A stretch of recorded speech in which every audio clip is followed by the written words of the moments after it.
आज हम लोग फॉर्म्ड एलिमेंट्स के बारे में पढ़ेंगे। इरिथ्रोसाइट्स, ल्यूकोसाइट्स और प्लेटलेट्स से कलेक्टिवली हम लोग इसको फॉर्म्ड एलिमेंट्स कहते हैं। ये नियरली ब्लड में 45% प्रेजेंट रहते हैं। आज हम लोग इरिथ्रोसाइट्स, ल्यूकोसाइट्स और प्लेटलेट्स के बारे में पढ़ेंगे।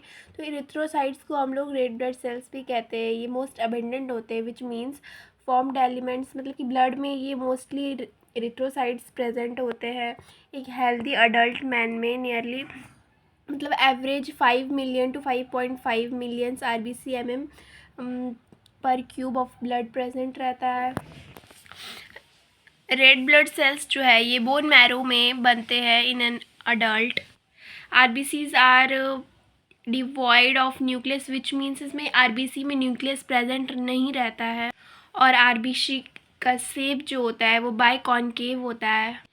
ब्लड जो है वो रेड कलर का होता है बिकॉज उसमें हीमोग्लोबिन होता है, और हीमोग्लोबिन के अंदर iron containing complex protein present रहता है। एक अडल्ट हेल्दी ह्यूमन में, मतलब एक हेल्दी इंडिविजुअल में nearly 12 to 16 grams of haemoglobin present होता है in every 100 ml of blood, which means एक हेल्दी इंडिविजुअल में 100 ग्राम ऑफ ब्लड में से 12 to 16 ग्राम्स जो होता है वो हीमोग्लोबिन होता है। और ये जो मॉलिक्यूल्स होते हैं वो एक अच्छा सिग्निफिकेंट रोल प्ले करते हैं in the transport of respiratory gases.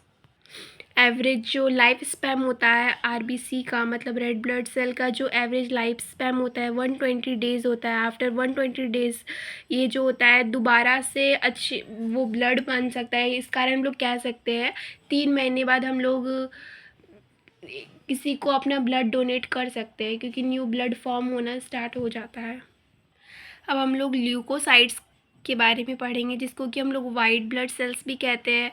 ये जो होते हैं कलरलेस होते हैं, क्योंकि इसमें हीमोग्लोबिन प्रेजेंट नहीं होता है, और इसमें न्यूक्लिएटेड मतलब न्यूक्लियस प्रेजेंट होता है, और ये लेस इन नंबर होते हैं as compare to RBC।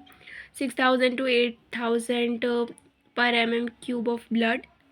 Leukocytes जो होता है जनरली शॉर्ट लाइव होता है, उनका ज़्यादा लाइफ स्पैम नहीं होता है ल्यूकोसाइट्स का। 2 मेन कैटेगरी होता है ल्यूकोसाइट्स का। First is granulocytes and second is agranulocytes. Lymphocytes भी प्रेजेंट होते हैं। ल्यूकोसाइट्स जो होते हैं वो उसमें लिम्फोसाइट्स भी प्रेजेंट होते हैं 20 to 25%। और इसके 2 मेजर टाइप होते हैं, B टाइप और T टाइप। तो बोथ जो होते हैं वो इम्यून रिस्पॉन्स में हेल्प करते हैं बॉडी को। अब हम लोग thrombocytes which in means platelets के बारे में पढ़ेंगे।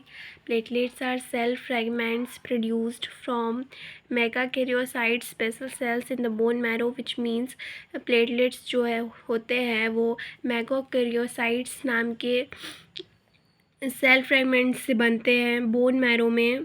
बोन मैरो के अंदर प्लेटलेट्स बनते हैं वो मेगाकैरियोसाइट्स की वजह से।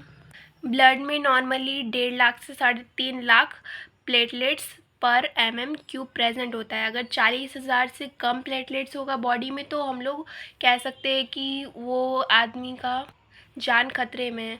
जैसे एक टाइम पे डेंगू बहुत फैल गया था, तो उस टाइम पे प्लेटलेट्स के बारे में बहुत बात किया जाता था कि अगर किसी का प्लेटलेट्स 40,000 से कम है तो उसका जान पे रिस्क है। तो इसीलिए एक एवरेज नॉर्मली कह सकते हैं 1.5 लाख से 3.5 लाख प्लेटलेट्स होना चाहिए एक ह्यूमन में। और हम लोग ये तो जानते ही हैं कि प्लेटलेट्स जो होते हैं वो ब्लड क्लॉटिंग में हेल्प करते हैं। अगर कहीं पे चोट लग गया है, ज़्यादा ब्लीडिंग हो रहा है, तो प्लेटलेट्स जो है वो क्लॉटिंग करते हैं और ज़्यादा फ्लो ना हो ब्लड का, उस चीज़ में हम लोग को हेल्प करते हैं। मतलब फ्लो ऑफ ब्लड ज़्यादा हो जाए तो उससे प्रिवेंट करते हैं। So that's all for today also. Thank you.